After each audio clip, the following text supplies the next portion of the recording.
Bonjour et bienvenue au podcast Le Cap-Plan Roule. Ici, je souhaite parler avec des entrepreneurs dont le travail est important pour notre écosystème social, notre écosystème économique régional de la Côte-Nord, un peu comme le Cap-Plan pour le Saint-Laurent.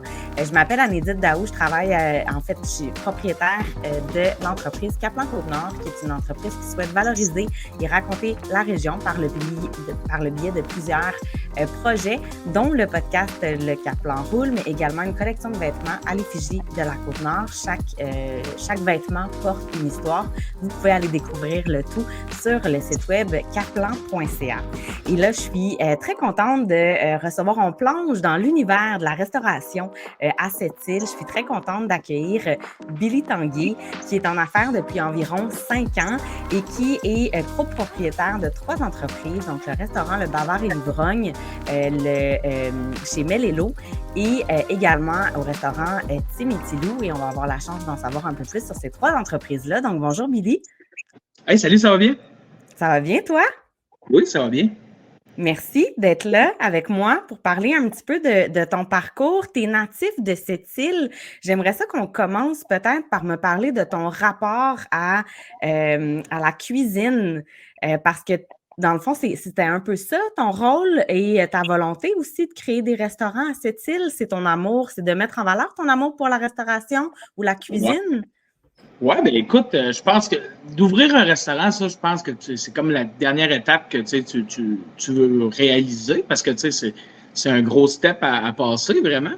Mais la cuisine, ça a tout le temps fait partie de ma vie depuis que je suis adolescent, quand j'ai plongé là-dedans.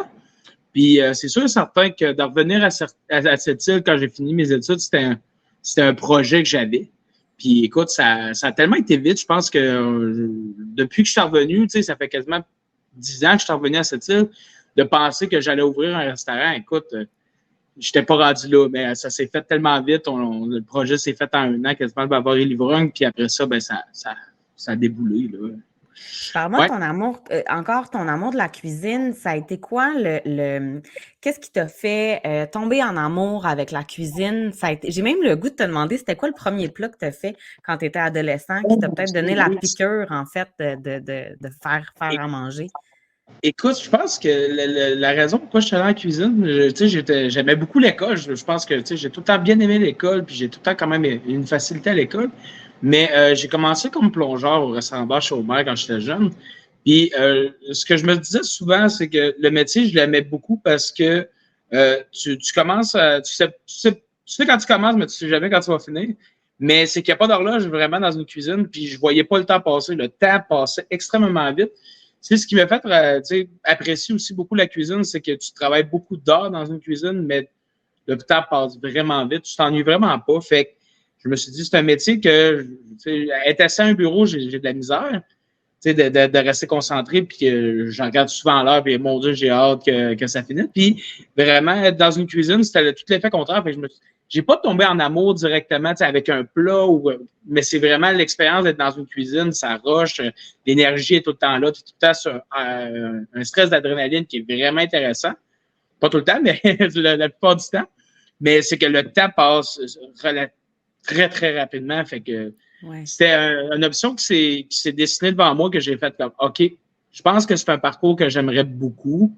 C'est sûr que tu vas pas en cuisine juste parce que tu te dis, hey, j'aimerais ça être en cuisine. Il faut vraiment que tu sois passionné de ça parce que c'est un métier qui est très rough. Là.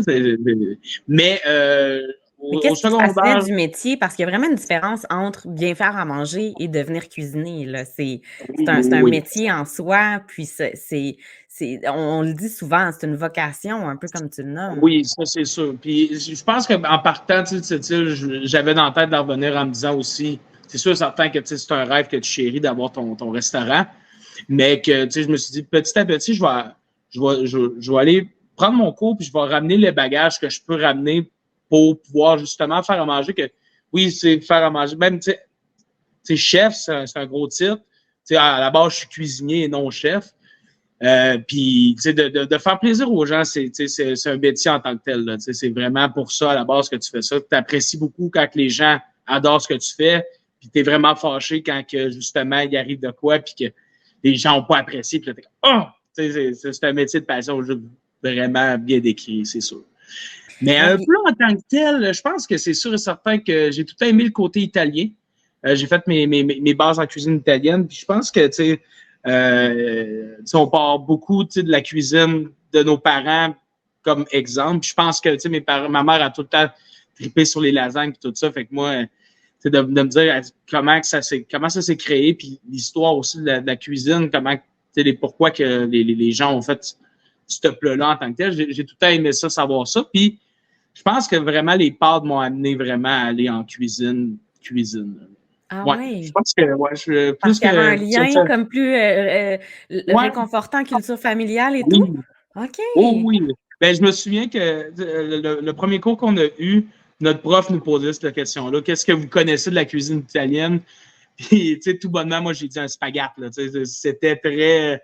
Dans ma tête, c'est comme ce que j'avais l'image de la cuisine italienne, c'est ça. Puis, ils ont ri de moi, mais moi, c'était vraiment l'image que j'avais le plus.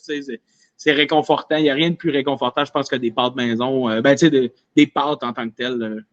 Ben oui. Puis il y a une Vraiment. panoplie de pâtes, de possibilités. Ah En oui. fait, par rapport à la pâte, ça peut être quelque chose de super accessible et quelque chose de très, très, très raffiné. Oui, Donc, il y a oui, un non, c'est éventail sûr. de possibilités, là. C'est la bouffe du peuple. En Italie, ouais. Effectivement, ben oui, absolument. Puis, le Bavard et l'Ivrogne, première expérience d'entrepreneuriat? Ouais.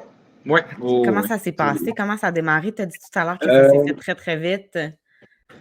oui, ça s'est fait vite. J'étais entre deux jobs que je venais de partir d'un travail. Puis, dans ma tête, c'est vraiment, bon, ben écoute, je me retourne à Montréal, je me retourne vivre dans la grande ville, je vais retourner dans les restaurants. C'était ça mon plan initial à la base. Puis c'est mon collègue Pierre-Olivier qui me dit, Bill, on devrait s'ouvrir de quoi? Puis j'ai l'idée à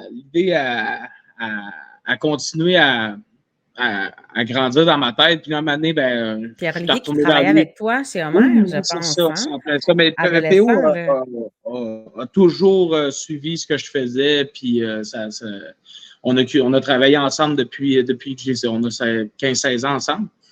Puis il a tout le temps aimé la restauration. Lui, il n'a pas fait le parcours, mais il a toujours, quand je suis revenu en ville, je faisais un peu de traiteur à domicile, il faisait avec moi. Quand j'étais au Café Toscane, il travaillait avec moi aussi. Fait qu'il a tout le temps suivi ça, puis il aimait ça lui aussi, en manger. Fait que c'est lui qui m'a convaincu d'ouvrir, qu'on ouvre le Bavard et l'Ivrogne.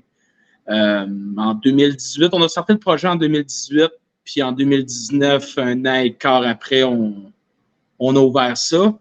C'était un long processus. Essaies-tu de reprendre le Blanc Bistrot qui était là Non, avant ou le Blanc ben, Bistrot n'était plus là? Parce que ça, c'était puis, un autre restaurant qui existait dans la ouais, même bâtisse que le Bavard et Livrant actuellement. ouais. Mais non, à la base, nous autres, c'était même pas la bâtisse du bistrot. Quand on a commencé notre projet, il était pas encore fermé. Puis nous autres, on regardait pour des bâtiments. On regardait où est-ce qu'on pouvait être. On savait à peu près le projet qu'on voulait faire. On le savait que ça allait être des trucs à partager, que ça allait peut-être être des gros plats. Fait qu'il fallait une cuisine qui était vraiment faite pour notre style. Puis on a regardé une coupe de place. Écoute, on avait des projets A, B, C, D. Puis la bâtisse qu'on a en ce moment, elle était pas encore dans nos plans quand on a commencé. Ça a été, nous autres, on a commencé le travail du Bavard et l'Ivrogne, je te dirais, en mai 2018. Puis la bâtisse a été disponible, je pense, juste en septembre 2018. Puis, on avait déjà commencé à faire des plans pour d'autres places. Fait qu'on commençait à vraiment, OK, quand on commence, en plus, tu ne sais pas vers où vers où tu t'en vas. Fait que, c'était la première fois avec là, qu'est-ce qu'il faut? Bon, il faut un plan d'affaires. OK, on fait un plan d'affaires. On ne sait pas c'est quoi, mais on va en faire un.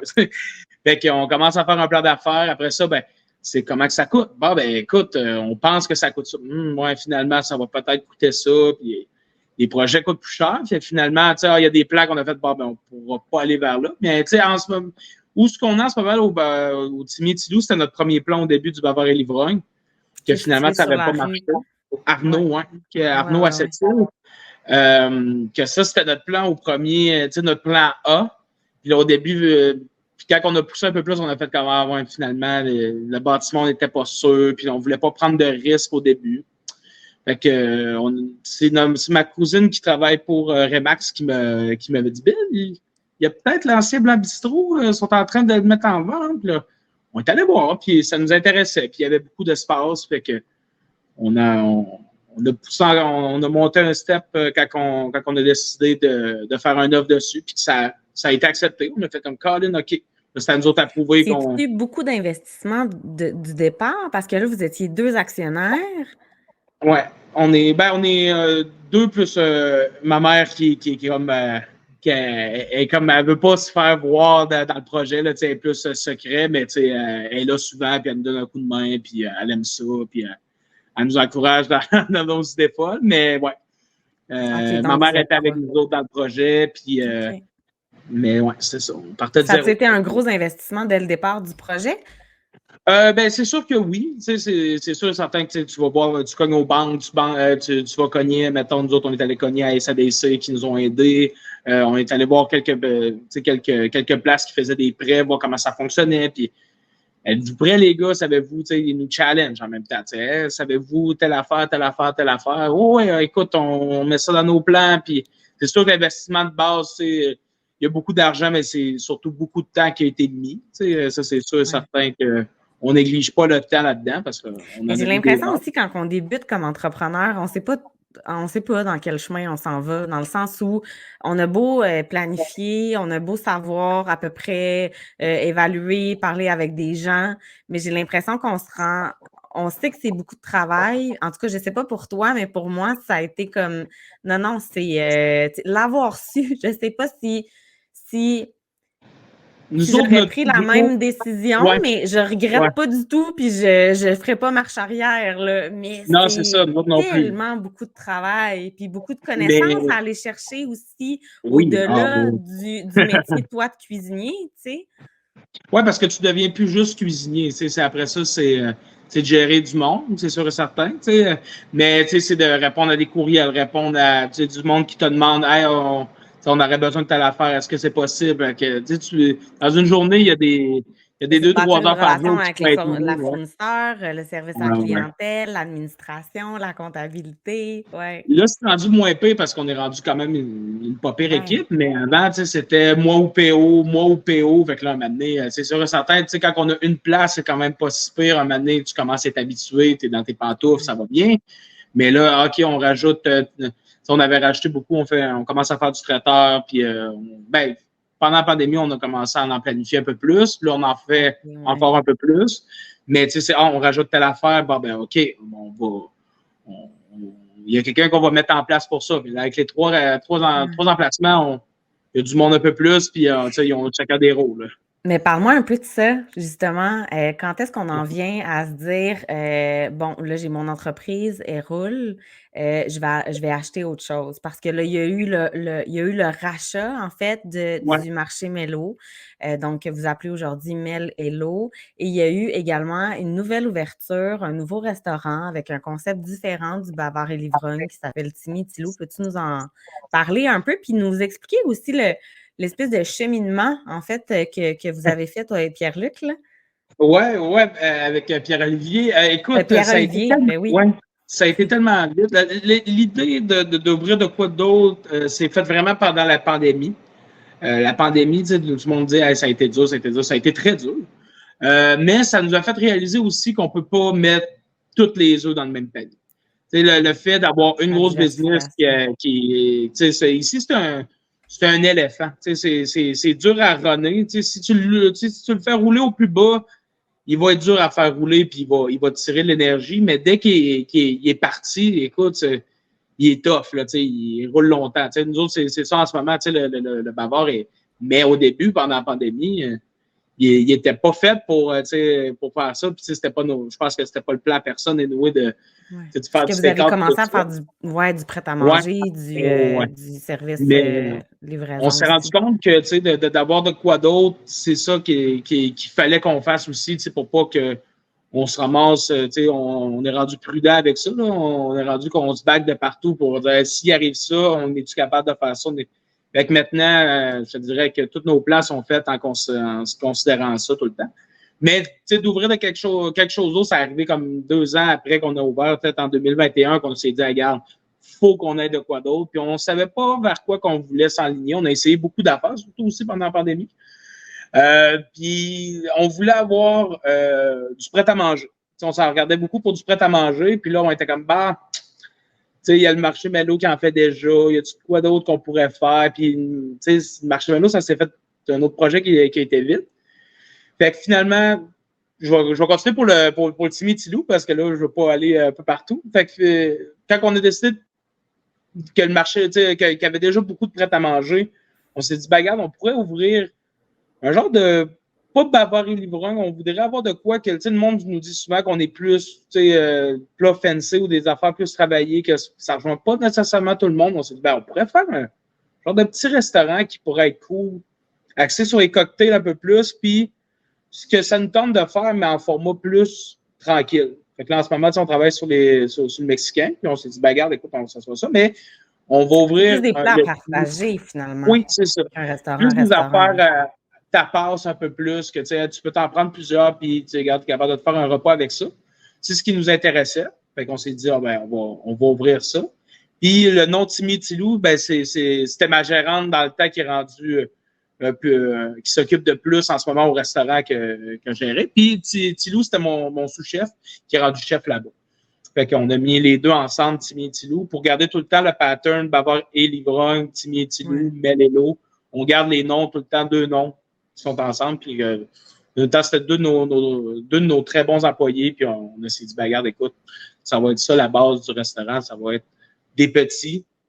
Puis le nom fait partie de ça. Fait que le nom est venu avec ça, puis la thématique aussi. Ouais. Puis vient le marché Mello, qui est quand même fait 13 ans que le reste, pas le restaurant, mais en fait que la place où le marché existait, c'était un commerce qui était tellement apprécié des Sept-Îliens. Et là, en fait, Laurence annonce que la propriétaire du marché Mello annonce qu'elle ferme pour des raisons personnelles, finalement. Et qu'est-ce que ça t'a fait, en fait, quand tu as su ça? Nous autres, on le savait. On ne se le cachera pas. Nous autres, on l'a su. Vous le saviez que ça se tramait? Ou ça a été comme une annonce officielle? Ça a été une annonce, pas une annonce officielle. Elle est venue nous voir tenter le terrain. Est-ce que vous seriez intéressé? Mais quand elle est venue nous le demander, on venait de signer l'emplacement pour le Timmy. On recule à peu près en 2022, novembre, décembre à peu près. Là, on était comme Colin, l'avoir su avant, on était comme peut-être qu'on, puis là, j'étais comme là, on peut pas vraiment, on va se mettre dans la merde, on fait ça. Puis là, on était. Puis finalement, on a décidé on n'avait pas le choix, on venait de signer, on a fait comme écoute, t'es désolé, Puis je pense que la même semaine qu'elle a annoncé vraiment publiquement, OK, regarde, on ferme le Mello, c'est terminé. Elle a fait comme un peu. Il s'est passé combien de temps entre la signature du Tilou? Un mois? Entre réflexion? Non, entre en fait, quand elle a décidé que, OK, elle mettait, que ça finissait, mettons, en avril ou quoi de même, nous autres, on s'est reparlé, puis ça a pris un mois entre quand elle a fait sa première annonce de OK, on ferme à on rajette le Mello. Il s'est passé un mois et demi. Wow. Les papiers se sont faits. Écoute, ça a vraiment clenché. Mais entre le Timmy puis le Mello, je te dirais qu'il y a 4 mois là, environ. Okay, c'est sûr que c'est plus long ouvrir un nouveau resto que de reprendre quelque chose qui était déjà existant parce que les gens ont vu peut-être 2 semaines entre la fin du Mello puis nous. Mais ça a été des projets qui ont été vite. Puis les raisons pourquoi que on a vraiment dit faut reprendre, je pense que le fait de fermer une autre place à cette île, je pense que ça, nous autres, on commençait à trouver ça lourd parce que il manque tellement de restaurants, il manque tellement d'idées. C'est sûr que nous autres, on a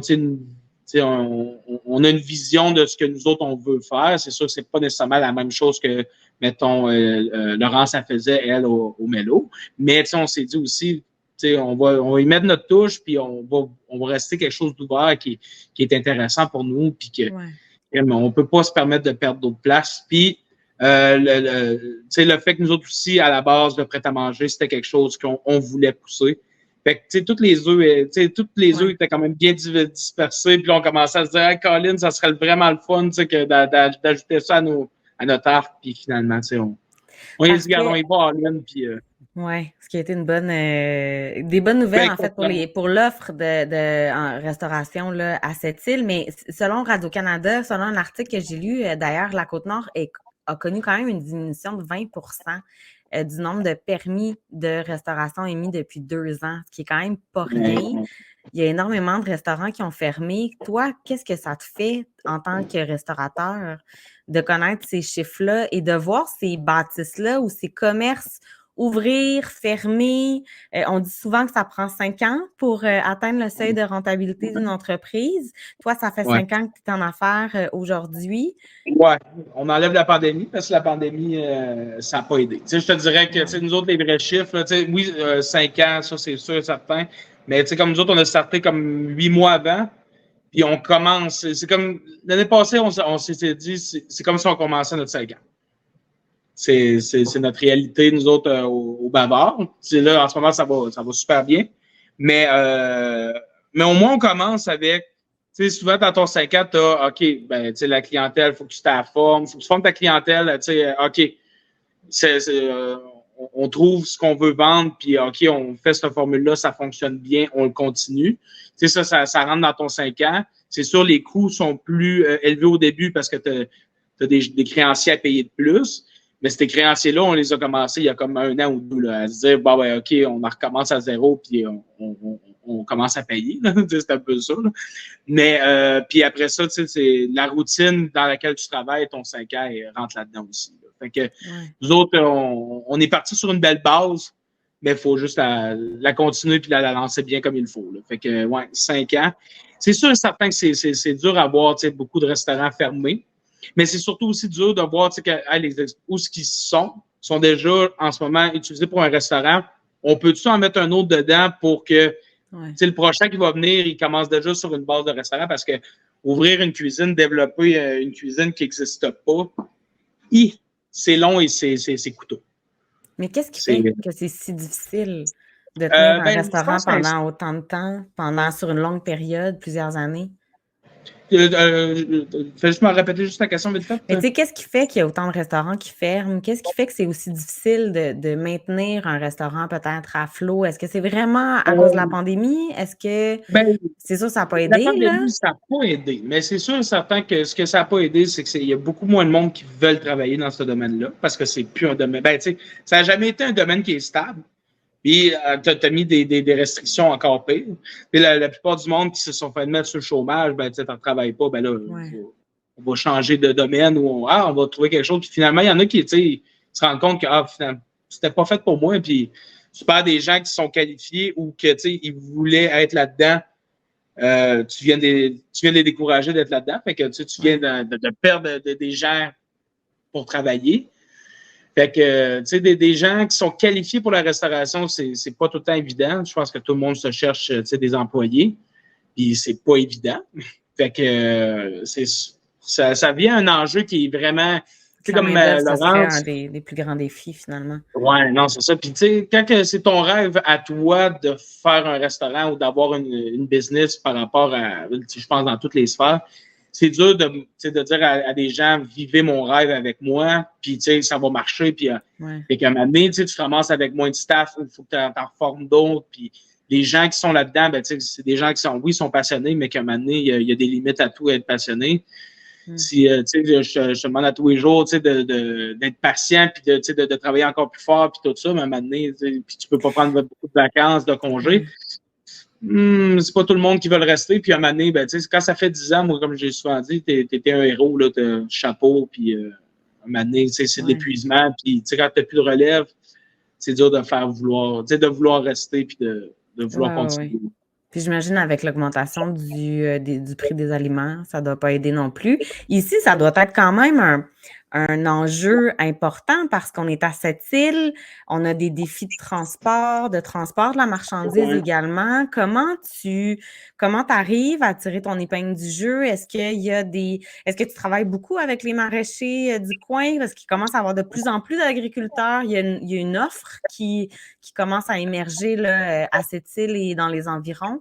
Oui, puis ça, c'est le fun de voir qu'il y en a de plus en plus qui veulent, tu sais, qui approchent les restaurants aussi, parce que, tu sais, les restaurants, c'est une partie vraiment, pas moins importante, mais on n'est pas payant pour, tu sais, nécessairement pour, tu sais, on achète à grand volume, mais souvent, tu sais, ils veulent nous faire un prix pour pas que, tu sais, bien, nous autres, on veut encourager. Fait que souvent, tu sais, on essaie de trouver un juste milieu là-dedans, mais je pense que, tu sais, nous autres, ce qui nous aide vraiment, oh, pardon, j'ai accroché, et voilà.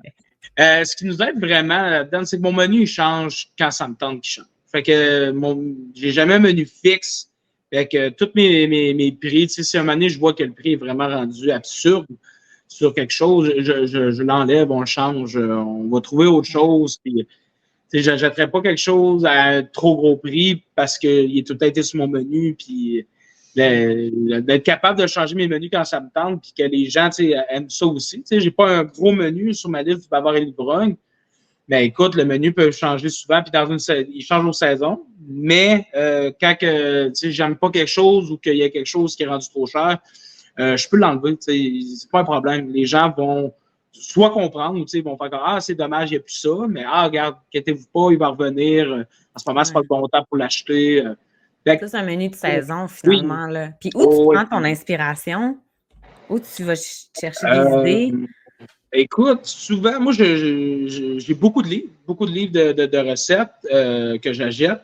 Je prends jamais une recette que, tu sais, je prends très rarement des recettes qui sont vraiment écrites telles quelles dans le livre. C'est sûr et certain, quand que je l'ai jamais faite, faut que je parte d'une base. Fait que souvent, je fais la recette. Puis là, puis souvent, c'est en y goûtant que là, je fais que, ah, ça, c'est bon, mais on pourrait le mettre avec autre chose ou, hey, ça, ce produit-là, on pourrait l'inclure là-dedans.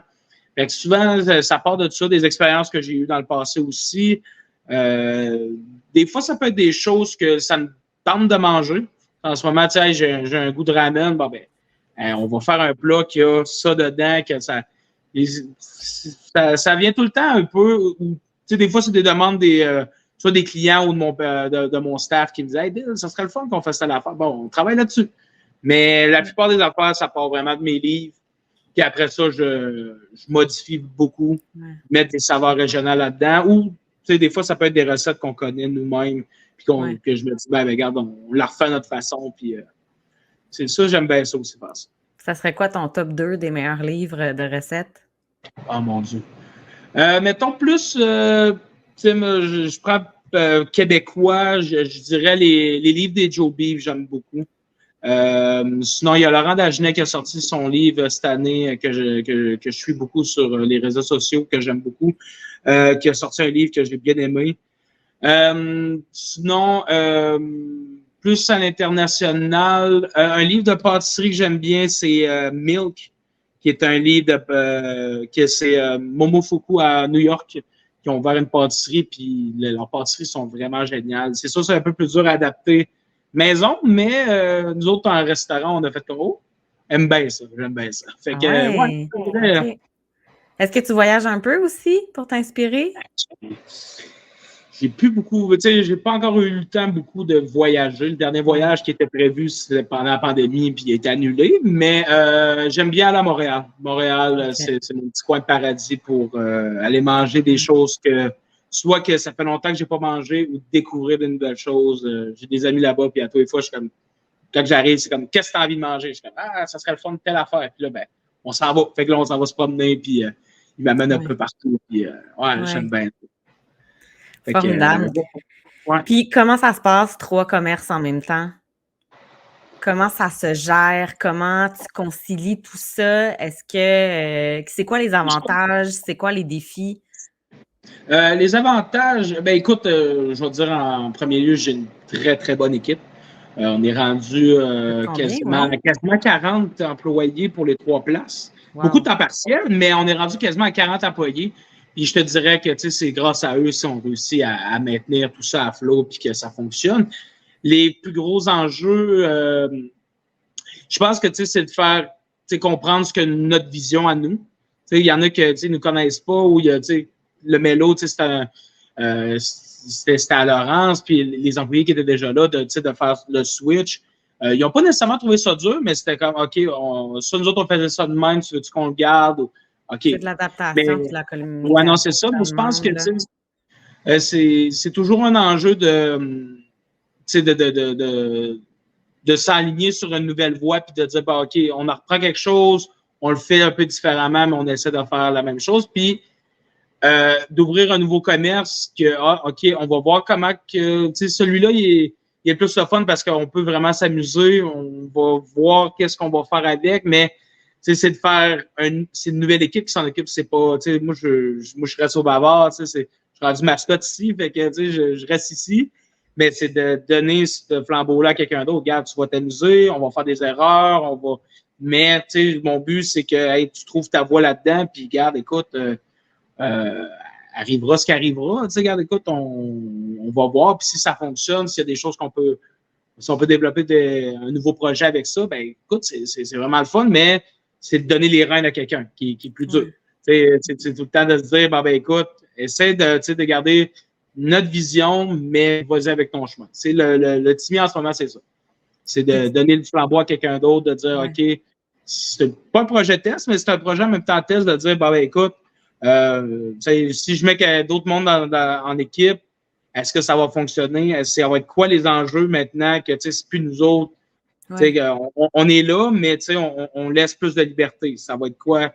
Qu'est-ce qui va se passer? Fait que c'est en même temps, c'est ça. On travaille là-dessus. Tu as 29 ans. Oui, 29. 5 ans d'expérience en affaires. Est-ce que tu as des employés qui sont plus vieux que toi? Comment ça se... C'est-tu un challenge? C'est sûr. C'est sûr qu'en vieillissant, c'est de moins en moins dur parce que tu as de la. Tu matures dans tout ça. Mais plus jeune, ça a été plus dur. Parce que moi, j'ai commencé, on m'a donné un poste de responsabilité à l'âge de 19 ans quand je suis revenu ici à cette île.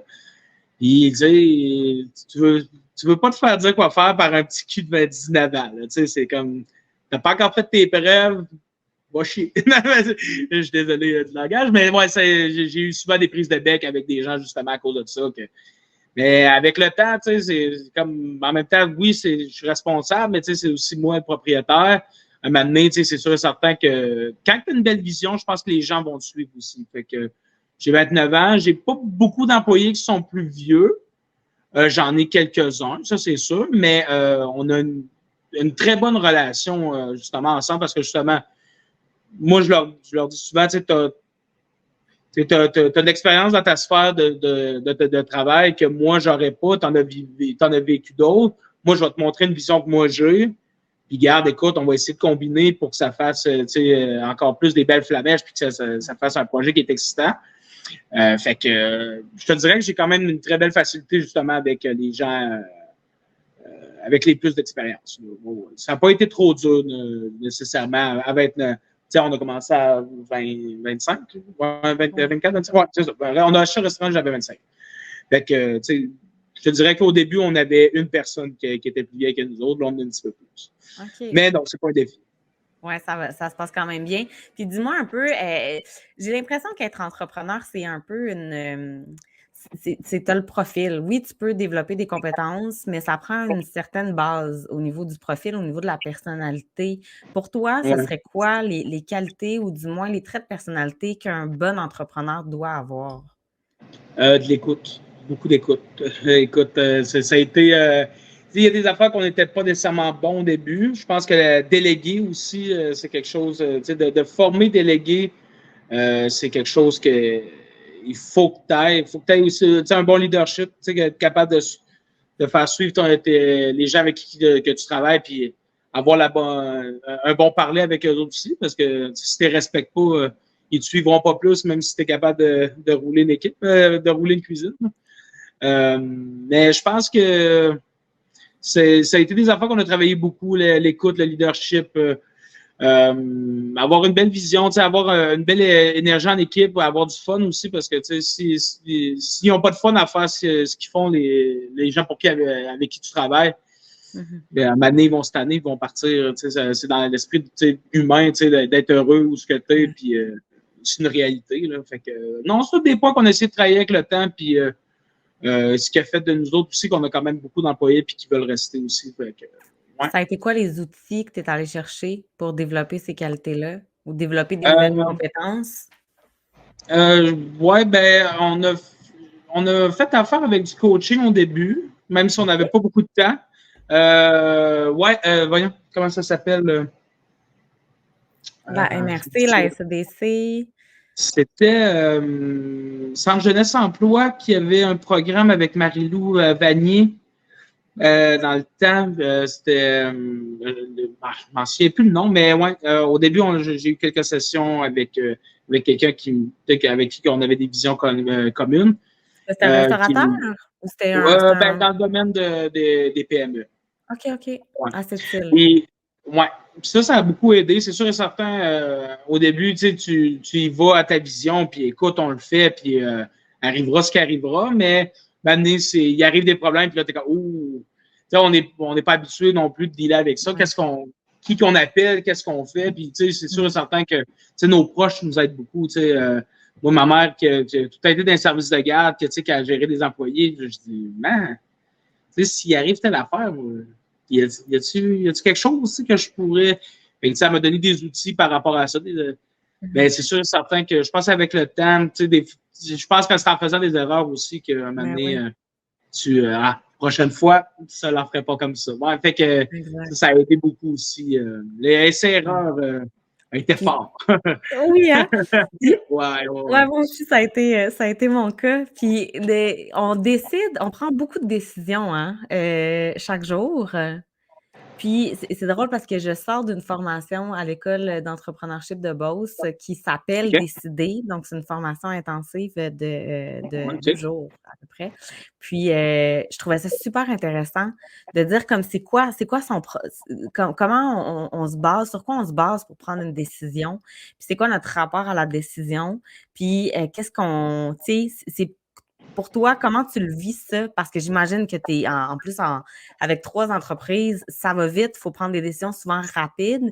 Des fois, c'est des décisions aussi qui ont beaucoup d'impact sur le futur des différentes entreprises pour lesquelles tu travailles. Écoute, c'est une bonne question. Écoute, je dirais que les décisions de tous les jours, c'est sûr, certains des fois sont basées sur l'instinct, l'expérience. Eux autres qui sont des plus grosses questions, je pense que c'est tout le temps autour d'une bière. Écoute, il faut qu'on se garde tout le temps en minding que souvent quand on développe de quoi, c'est tout le temps plus facile dans un contexte où on n'est pas au restaurant, où on n'est pas dans notre place. Fait que souvent, on va chez nos voisins prendre une bière ou de quoi de même. Puis c'est là que soit que les décisions qu'on se dit plus pour le biais du restaurant de quoi de même, on est plus éclairé quand on n'est pas directement sur place. On a une vue plus. Le mélo, on l'a vraiment. Ça prenait une bière qu'on regardait ça, puis on était comme ouais, ça pourrait être un bon plan si on fait ça de même, ça comme ça, puis on va être à côté, puis ouais, fait que souvent c'est autour d'une bière qu'on prend une bonne décision. Mais écoute, c'est souvent.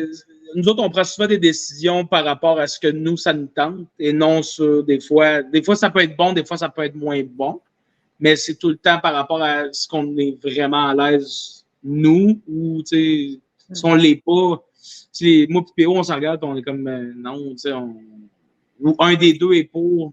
Souvent, ça va être lui qui est vraiment pas favorable, qui va. Parce que un processus de 2, c'est jamais évident non plus, mais on essaie tout le temps que les 2 soient d'accord avec le projet si jamais on veut avancer dans quelque chose. C'est souvent les 2. Il faut que les 2 soient d'accord, pas un qui fait moins, puis l'autre fait comme ouais, moi ça me tente, mais je sais que je vais être obligé d'être derrière toi aussi. Fait que c'est jamais évident de prendre des décisions. Des grosses décisions. Y a-t-il une décision plus difficile à prendre ou une décision où tu n'es pas allé dans le bon chemin puis tu t'es dit je vais m'en souvenir? Non, ça,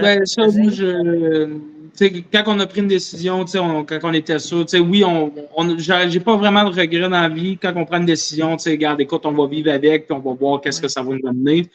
Je te dirais que pour le restaurant, où notre pire décision qu'on a pris, que, tu sais, on a décidé de pas le faire, puis finalement, tu sais, on aurait dû. Je pense que c'était la première été de la pandémie. On a décidé de pas ouvrir le restaurant. Puis, tu sais, c'était vraiment genre, ouais, ben, OK, vont-tu nous enfermer dans 2 semaines? Tu sais, je demande ça à tout mon staff de rentrer, puis finalement, tu sais, on décide, on est obligé d'enfermer. Fait qu'on a fait comme, regarde, on va jouer prudent, on verra. Puis finalement, tu sais, quand on a vu que, finalement, tout le monde est, tu sais, tout le monde est ouvert, puis qu'on est les seuls qui n'ont pas ouvert, qu'on a fait comme, ouais, on a rappelé notre monde, ouais, ben, moi, je me suis trouvé une job pour l'été, moi, bon, on a manqué de bateau, là, c'est bon, OK. Ouais. Bon, on va vivre avec. Puis, regarde, écoute, ça a été plus dur, mais justement, tu sais, tu sais, sur le moment, ça a été plus dur, mais cet été-là, c'est là qu'on a commencé à faire du prêt-à-manger qu'on a aimé.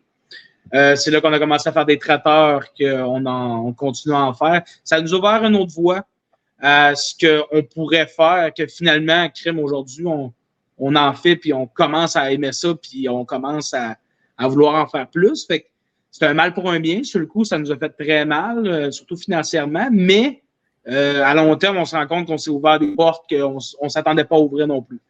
Fait que, ça laisse la place à des opportunités aussi. Ouais, non, c'est ça. Fait de faire certaines sait jamais. erreurs. Ben oui. Puis qu'est-ce que ça laisse comme trace? Tu parles, ça fait plusieurs fois que tu abordes le fait que ça n'a pas été facile en pandémie. Tu sais, ça a été tellement difficile pour les commerces, les PME locales aussi de rester la tête au-dessus de l'eau. Il y en a qui ont dû fermer leurs portes, mais qu'est-ce que ça laisse comme trace ensuite? C'est-à-dire que vous avez vécu la tempête, mais là, la tempête s'est calmée, puis mais est-ce que ça laisse des traces dans vos prises de décision ou de la façon dont vous voyez l'avenir des entreprises? Les entreprises en tant que telles, ben c'est sûr et certain que c'est un effet de masse aussi, c'est que plus que des gens qui veulent quitter le navire, les autres suivent aussi. Fait que, tu sais, souvent, tu sais, je parle avec d'autres mondes, c'est comme, nous autres, tu sais, on attend un peu, mais regarde, ça va peut-être s'en venir. Puis là, tu dis, OK. Puis il y en a, tu sais, mettons, comme les dernières années, bon, ben, le pub Saint-Marc, quand il décide de faire le marché Mano aussi. Ah, mon Dieu, OK. Fait que de plus en plus qu'il y en a moins ça va, tu sais, un nouveau qui va venir s'installer puis il va ouvrir un restaurant, il est comme, mais là, il y en a comme 3-4 qui ont fermé autour de vous autres. Y a-t-il une raison pourquoi? Fait que ça amène beaucoup d'inquiétudes pour les autres. Puis là, ben là, t'es comme, ben là, non, ça peut être le fun, là, tu sais. T'as pas besoin d'être gros, tu peux avoir un 30 places assis, puis écoute, ça va rouler, là, tu sais. On manque pas de clients, là, tu sais. Fait que, mais le monde va moins se risquer à vouloir ouvrir de quoi. C'est une des raisons aussi pourquoi on veut tenir d'autres restaurants, puis on veut continuer à faire développer, parce que faut pas qu'on monte. Vous pensez peut-être ouvrir d'autres restaurants? On a d'autres projets, mais pas dans les prochaines, pas tout de suite, mais on veut aussi aider si jamais il y a du monde qui veut ouvrir de quoi, de s'aider, parce que c'est comme ça qu'on va devenir plus fort aussi. Les gens qui sont nos voisins, on s'est beaucoup tenus, puis on s'est aidés dans ce processus-là. Puis à chaque semaine, c'était comme vous autres, comment vous le filez, comment ça va, puis plus dur cette semaine. Écoute, mettons, pendant les réglementations et tout ça, nous autres, comment ça a été? Nous autres, écoute, ça a été tranquille. Le monde ne vienne pas parce qu'il faut qu'ils partent plus tôt. On a un setting au lieu de 2. Nous autres aussi, ça. Fait que, de voir qu'on est dans le même bateau, qu'on essaie de se tenir, ça a beaucoup aidé. Parce que les restaurateurs, vous vous parlez beaucoup. C'est ce que tu dis. Vous vous entraidez beaucoup. Donc, il y a peut-être moins cette notion de compétition, mais plus cette volonté de vous complémentariser. Ouais. Vous complétez, du moins. Je cherchais mon mot. Je me suis dit, ça dit-tu, ça? Mais non, c'est ça. Oui, on a tout été proche, justement, de la compagnie à côté on a ouvert à 6 mois de décalage entre moi et eux. Fait que, la compagnie à côté du Timmy ou oui? Non, la microbrasserie, la compagnie. Ah oui, OK, oui. Dans le fond, qu'eux autres, ils ont ouvert 6 mois avant nous autres. Fait que, c'était quoi, vous autres, vos enjeux? Qu'est-ce qui s'est passé? C'est sûr, c'est un bar, mais tu sais. Il y a quand même des similitudes puis des. C'est ça. Fait que, OK, nous autres, on a à faire ça, on va essayer de le faire de telle façon. Puis, OK. Fait que, tu sais, eux autres, ils ont besoin d'un coup de main. Est-ce que vous avez besoin de quelque chose qu'on peut vous aider? Fait qu'on a été pendant un bout à faire de la production pour la microbrasserie. Pour la bouffe, regarde, écoute, finalement, on dépanne, puis finalement, hey Bill, regarde, ça fonctionne bien. Est-ce que vous pouvez nous aider? Parfait, on continue. Puis, on a fait ça pendant un bout de temps. Puis, on se pose des questions. Tu sais, chez Omar, c'est encore des. Hassan chez Omar, c'est un de mes très bons amis. Fait que on se parle souvent. Puis hey, comment ça va, Hassan? Il vient manger, on va le voir au resto. Je passe dans la cuisine, il n'y a pas de trouble. Tu sais. Fait que non, on est resté très Mais proches. ça te fait quoi, justement, de revoir un peu, tu sais, as commencé dans le restaurant chez Omer, où Hassan n'était pas le propriétaire à l'époque. Là, il est devenu propriétaire du restaurant chez Omer. Ensuite, tu sais, c'est de le revoir aussi et d'être un peu sur le même pied d'égalité, c'est-à-dire que vous êtes deux entrepreneurs qui vivez des enjeux similaires. Oui, non, ça c'est sûr. Puis, tu sais, je vois Hassan dans ce temps-ci il est flamboyant, il est dans plein de projets, puis il va bien. Puis, tu sais, on a vécu le gros down pendant la pandémie, que là, on s'appelait, puis finalement, hey, Bill, je sais pas ce que je vais faire. Puis, on a vécu des hauts et des bas. Puis oui, tu sais, des fois, on vit sur une même réalité, que, tu sais, lui va avoir des enjeux différents, puis moi aussi. Parce que, tu sais, lui, un restaurant qui a un menu fixe, qui est là depuis des années, ils font des modifications, mais le menu est là depuis des années. Puis, hey, est-ce que, tu sais, finalement, est-ce qu'on s'en va sur d'autres choses? Puis, c'est des questions qui se posaient. Puis, voici, Hassan, tu sais, regarde, écoute, on verra ce qui va arriver. Puis, regarde, Hassan, on a tout le temps eu une belle complicité. On a travaillé. Ben, c'est un des personnes que je connais le plus longtemps dans la restauration à cette île. Fait que, oui, non, on a toujours respecté. Est-ce que ça, c'est un apport régional ou tu sais, j'essaie un peu de savoir, parce que l'idée justement de créer le podcast Le Caplan Roule, c'était parce que des podcasts, il y en a tout plein. Il y en a beaucoup sur l'entrepreneuriat, entre autres. Mais je me posais la question si notre expérience comme entrepreneur était différente d'expérience de d'autres entrepreneurs, peut-être dans d'autres régions. Qu'est-ce qui était propre à nous sur la Côte-Nord? Est-ce que ça, la proximité avec les autres restaurateurs, avec les autres entrepreneurs, il y a quelque chose de très nord-côtier dans vos échanges, vos liens? C'est sûr, Montréal, il y a un côté. Moi, je connais plus Montréal. C'est sûr qu'on se compare beaucoup plus à Montréal. Tu sais, quand tu es un restaurateur à Montréal, tu te compares beaucoup. Hey, pourquoi ça va marcher? Tu sais, lui, en avant, il fait quoi? Puis pourquoi que. Mais il y a une très bonne entraide à Montréal dans les restaurants, surtout les restaurants que soit. Tu sais, moi, où est-ce que je travaillais, l'ancien chef, on est très amis avec eux autres. Hey, il vous manque de quelque chose. Hey, on descendait parce qu'il était à peu près à 500 mètres, le restaurant avec l'ancien chef.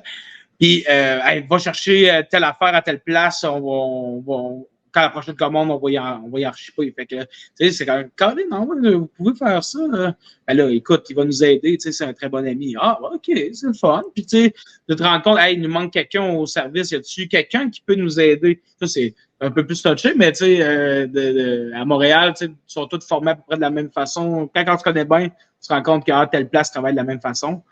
Fait que, hey, écoute, je peux-tu t'emprunter un cuisinier pour la soirée? On a besoin d'un. Ah, ben, OK. Fait que ça s'entraidait beaucoup de même à Montréal, puis je trouvais ça le fun.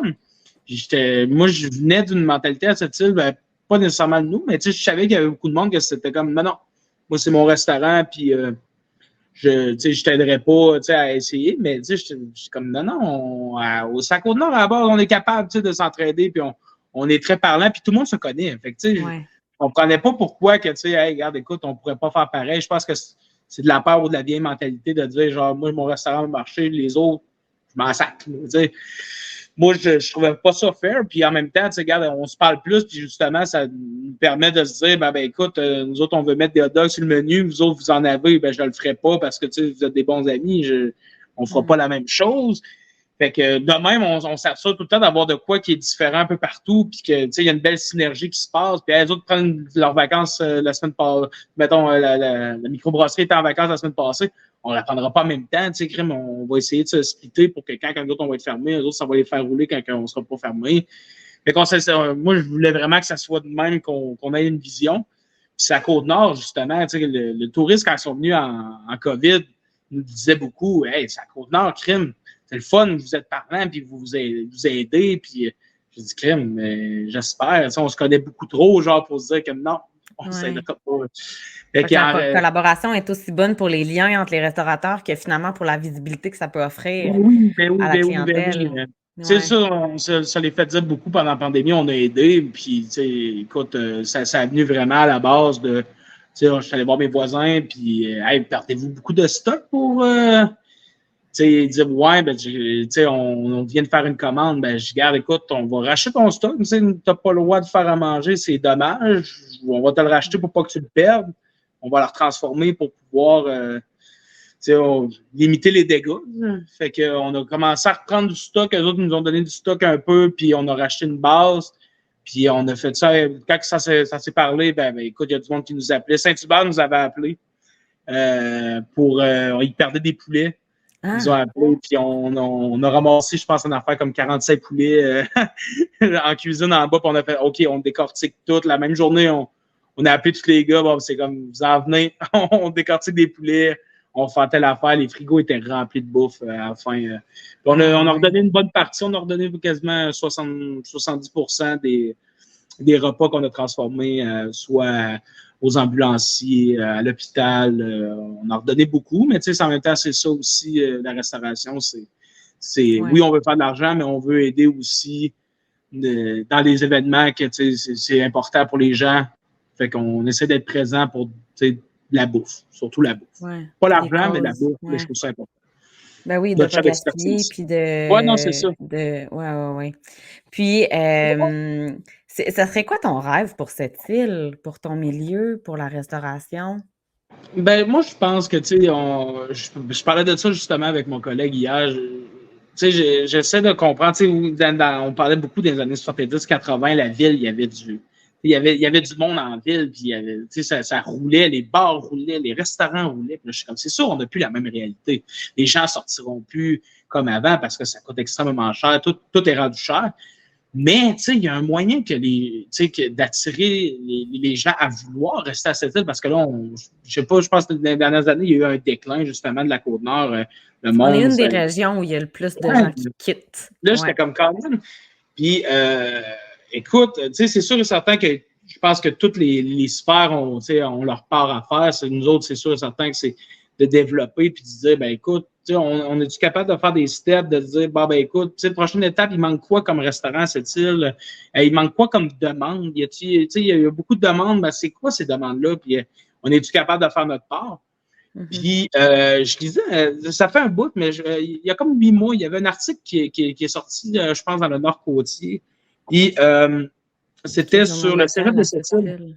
Oui. C'était le cégep de cette île est-ce qu'on en réinjecte des fonds pour un nouveau développement que je pense qu'ils sont en train de faire en ce moment au cégep?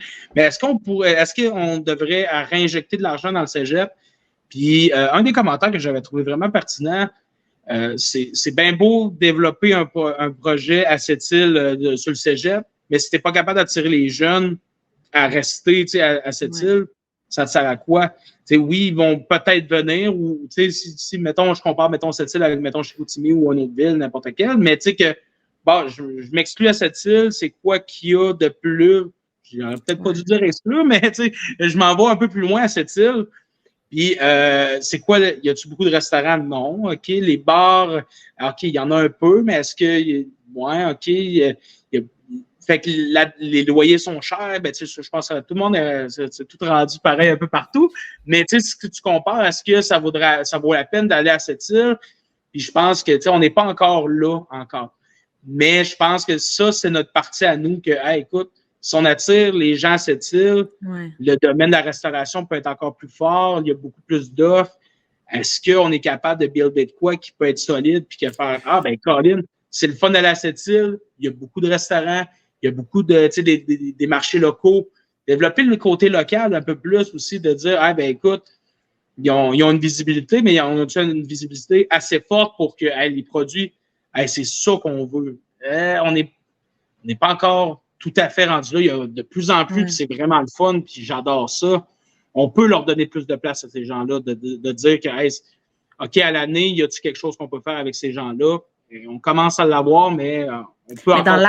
Ouais, puis dans l'attractivité aussi des jeunes en région, ou même des plus vieux en région, dans comment on attire en fait ces gens-là à venir s'installer, à rester. Est-ce que tu sens que tu as une responsabilité comme entrepreneur? Parce que moi, c'est un peu ça que j'essaie de faire autant avec Kaplan, pour raconter justement notre histoire, nos enjeux, nous mettre en valeur aussi, pour présenter des gens ou, tu sais, comme toi avec le podcast d'aujourd'hui, d'essayer de mieux comprendre nos entrepreneurs, puis peut-être d'encourager aussi d'autres à entreprendre des projets sur la Côte-Nord. Ben, c'est sûr, certain que il y a juste nous, ben pas juste nous, mais je parle, on est le meilleur tremplin pour, pour promouvoir les PME ou la restauration de mon bar. On est le meilleur outil de motivation parce que nous autres, on se demandait, hey, c'est juste, mettons, gouvernemental, on va-tu avoir de l'aide ou de quoi de même? Non, t'en auras pas. Regarde, si tu veux faire de quoi, si tu veux développer, fais-le toi-même parce que ça marchera. Attends pas à avoir de l'aide, c'est tout le contraire que tu vas avoir. Fait que si tu crois, si tu veux l'avoir, vas-y, fonce. Nous autres, c'est ce qu'on s'est dit. Regarde, écoute, on n'attendra pas après le monde pour développer la ville. Donc, si on veut développer, on va le développer. Puis si le monde veut l'embarquer autour, ben regarde, écoute, on va les aider, on va leur donner des cues, puis regarde, tu as besoin de matériel, viens nous voir, on a peut-être de l'extra, achète pas telle affaire, je peux te le passer ou je peux te le vendre à moins cher.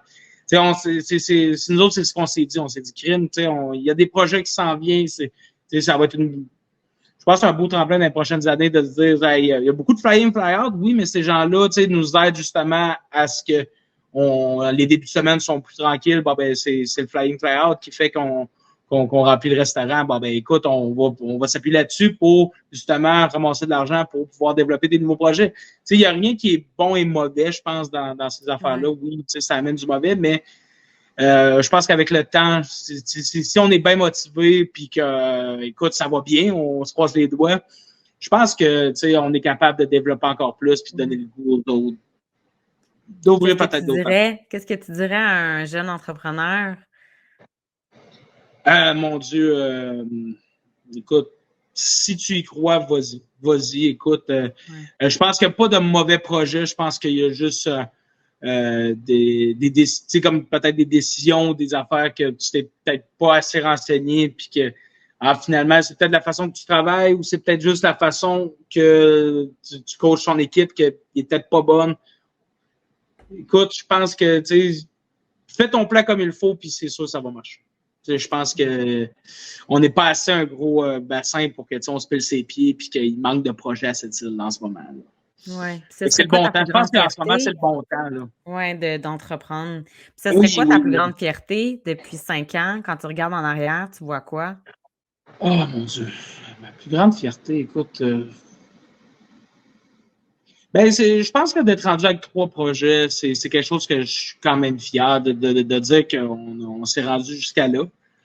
Écoute, on pensait pas se rendre jusqu'à là non plus. Je pense que un an et demi après là, l'ouverture pendant la pandémie, c'est des affaires qu'on commençait à trouver ça lourd, justement, toute la charge. Qu'on a réussi à remonter, puis on est rendu avec 3 qui fonctionnent bien. Puis qu'on a d'autres projets en tête, puis que je pense que c'est ça qu'en ce moment qu'on se motive, c'est d'avoir beaucoup de projets. On va y aller, on va y aller en arrière, hein? Comment?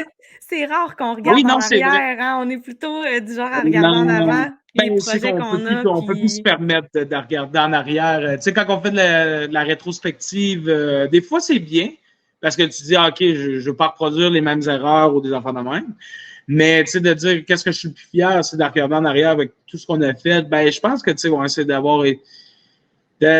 d'avoir sorti la tête de l'eau puis d'avoir continué puis de dire OK, c'est quoi nos priorités, puis finalement on a grossi ça, puis écoute, nous autres c'est les projets. Écoute, on se nourrit au projet, puis on rêve de ça, puis on développe par rapport à ça aussi. C'est quoi les prochains projets? Peux-tu nous en parler un peu? Non, il y a des projets qui restent. Quand on dit qu'on veut, on veut je pense qu'on veut pas nécessairement ouvrir d'autres choses pour l'instant. En ce moment, on se concentre vraiment sur le côté traiteur que il y en a de moins en moins. Ça, c'est une demande qui est très forte en ce moment, puis qu'il y en a de moins en moins. Fait que, tu sais, ça, c'est une part du marché que si on s'est dit, ben, regarde, écoute, si on peut offrir autre chose, si on peut développer justement pour que ça soit pas quelque chose qui meurt avec le temps. Tu sais, de dire, ah, ben, écoute, on peut plus demander des traiteurs pour 300 ou 400 personnes parce que il y a plus rien en ville. Ça, c'est quelque chose qu'on était comme, ouais, qui, tu sais, des buffets froids, tu sais, là, dernièrement, je pense que Ben Traiteur, la personne qui s'occupait de ça, est partie plus haut. Décédé, je ne sais pas comment le dire pour être à l'aise. Mais fait que, tu sais, il y a un offre de traiteur froid qui en a plus en ville. Bon, ben écoute, qu'est-ce qu'on peut faire nous autres? On développe tout le temps là-dessus. En ce moment, c'est notre plus gros notre plus gros défi là, pour la 2024. Là, offrir une offre de traiteur qui est chaud, froid, plateau. Fait qu'on essaie de voir comment on peut faire rentrer tout ça. C'est sûr que le mélo, on veut y rajouter des gears, on veut le grossir un peu plus, mais plus sur des choses que c'est nous autres qui fait nous-mêmes. On va aller sur beaucoup plus vendre des affaires que c'est nous qui faisons, puis que on est fiers de vendre le produit qu'on a fait. Et puis, à chaque invité, je pose la question, le Kaplan, parce que c'est le Kaplan Roule. Le podcast. Et je demande toujours, toi, tu viens de cette île, est-ce que c'est quelque chose que tu faisais, aller à la pêche au Kaplan? Est-ce que le Kaplan fait partie de ta vie? Ça fait longtemps que je n'ai pas été au Kaplan. Depuis que je suis dans la restauration à cette île, c'est quelque chose que j'y vais moins. Mais c'est tout une activité que j'aime proposer aux gens. Mais jeune, je sais qu'on y allait. J'ai beaucoup de souvenirs d'avoir été au Kaplan. Je pense que j'ai jamais été un gars d'extérieur à la base. Maman nous amenait à la pêche au clam et tout ça, j'ai jamais aimé ça. Mais le Kaplan, je pense que tu premier à me dire ça. C'est drôle. Ah non, moi ça c'est un autre côtier qui aime pas qui aime moins l'extérieur. Ben non, pas nécessairement que j'aime pas le monde extérieur, mais tu sais, j'ai jamais été un gars axé sur le plein air à la base. Ouais. Mais je me souviens d'avoir, tu sais, un de mes souvenirs que j'ai le plus, c'est moi jeune avec ma sœur, mes cousins, qu'on est dehors avec nos bottes de pluie, puis on est dans l'eau avec les gros filets, puis let's go. Je sais pas, il était rendu quelle heure, mais on dit qu'on avait eu du fun, puis on avait du chocolat chaud pour les enfants, les parents avaient les cafés puis la bière. Puis après ça, ben c'est le tri de OK, on en mange un peu sur le feu. Puis après ça, le restant, on les amène à la maison, puis ma grand-mère, elle a mangé ça avec la tête, là. Wow! Ma grand-mère, les poissons entiers avec la tête, là, ça a trippé bien raide. Ah ouais. Puis, non, c'est ça, d'avoir passé des soirées dehors à attendre le Kaplan, puis là, tu sais, la belle expression, le Kaplan roule, on y va. Fait que là, tu sais, c'est là que tout le monde se lève, on y va en gang. Puis c'est l'esprit de gang aussi qui vient avec ça, qui est vraiment le fun. Hein. Puis, commentaires qui entourent ça aussi. Est-ce que tu aimais ça, le Kaplan? Est-ce que c'est un poisson que tu mangeais, que tu cuisinais? Tu sais, c'est un petit poisson. C'est le fun à manger. Je pense que c'est une affaire aussi de moment. C'est de se dire, ben écoute, on le mange quand il est là. Puis, mais c'est ça qui peut être remplacé par bien des affaires qu'on utilise dans notre cuisine que finalement, regarde, on pourrait prendre le Kaplan. Tu sais, je pense juste, mettons, à l'anchois qui est salé. Tu fais saler tes filets, puis tu peux le prendre de la même façon qu'on transforme. Fait que oui, je pense que c'est peut-être plus. Mais l'idée du Kaplan, l'idée que si tu y vas en gang, je pense que c'est ça aussi qui est le fun. Puis, tu sais, je pense que dans les années 70-80, il y a les froliques du Kaplan que je trouvais tellement. Quand j'ai connu, ben pas quand j'ai connu, quand j'ai entendu parler de ça, parce que je suis beaucoup trop jeune pour avoir connu les froliques, mais tu sais, le monde m'en parlait comme l'événement. L'événement, écoute, quand que les froliques du Kaplan, puis hey, tu devais voir, tu t'aurais dû voir le monde qui avait ses plages, puis la bière, les livreurs venaient les porter directement. Puis là, je suis OK, c'était un événement, là. Tu sais, on parle de. En fait, c'est un gros événement. Ouais. Il y avait des duchesses, il y avait des compétitions de beauté, il y avait des tournois de sportifs, il y avait. Puis c'était. En fait, ce qui est vraiment touchant, c'est que toute la semaine, les travailleurs allaient pêcher le Kaplan, parce qu'il y a eu ça à Galix, il y a eu ça à cette île. allait chercher le Kaplan et il l'arrangeait la semaine. Il la mettait dans un gros, soit un camion réfrigéré ou soit dans des gros OK. frigos pour être en mesure de faire frire, en fait, et donner ça OK. aux gens, aux festivaliers. Fait que c'était toute une organisation, là. Puis c'est un mini poisson qui est quand même pas Oui. super agréable à.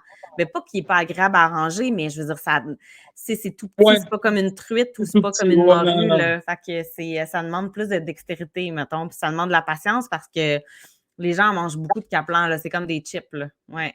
Ouais, puis, mais tu sais, on parlait de. Je pense qu'il y a une nostalgie à travers ça que les gens, je pense, aimeraient bien revivre. Tu sais, pas nécessairement, je sais que, tu sais, peut-être les raisons pourquoi ils ont arrêté ça, il y avait beaucoup d'abus, puis les gens faisaient pas attention, puis, mais ça, je pense, c'est dans tout. Mais, tu sais, de faire revivre des affaires de même à cette île, je pense que les gens Ouais. aimeraient tellement ça, là. C'est tellement un bel événement, puis de dire les froliques, écoute, on fait, mettons que quelqu'un aurait le projet de faire vivre ça.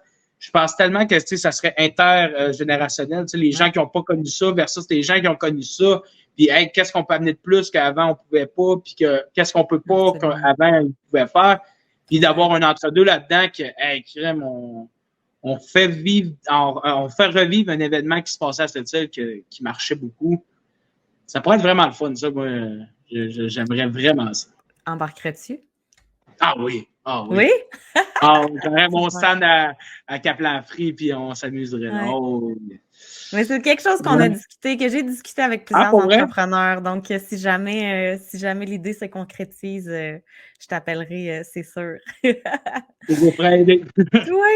Puis il y a une autre question que je pose beaucoup, Oui. que je pose à tous les gens qui participent au podcast, c'est qu'est-ce que tu souhaites léguer à la Côte-Nord, à ta région, à ta communauté, à cette île, en tant qu'entrepreneur, mais aussi en tant qu'être humain, en fait? Qu'est-ce que tu souhaiterais léguer? Ah mon Dieu, c'est une grosse question, ça.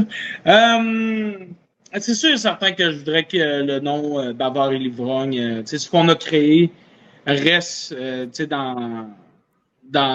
reste comme imprégné ici sur la Côte-Nord. Ouais. C'est sûr et certain que en ce moment, je suis arrivé dans une période où il y avait un déclin de chefs ou de cuisiniers formés pour développer la restauration. Si, dans les 10, 20, 30 prochaines années, il y a beaucoup de monde de Montréal qui viennent s'installer ici, qui sont formés puis qui veulent développer, puis que finalement, c'est grâce à il y en a un, puis que ça, j'aimerais beaucoup ça, que ça fasse ça. Que, quand que je vais arrêter de travailler, parce que je vais être rendu vieux, si on a beaucoup plus de restaurants puis que les gens vont vouloir, les gens vont avoir voulu ouvrir de quoi, puis que ça va avoir resté grâce à le petit groupe de gens qui ont voulu continuer, dont nous autres, je vais être très content aussi. Sinon, écoute, c'est un peu ça. Écoute, laisser je ta pense trace, que dans le fond, pour faire en sorte laisser que tes une trace. projets évoluent puis qu'ils soient Ouais. pérennes dans le temps aussi, là. Ouais, Super. non, c'est ça. Je pense que c'est quelque chose que je voudrais.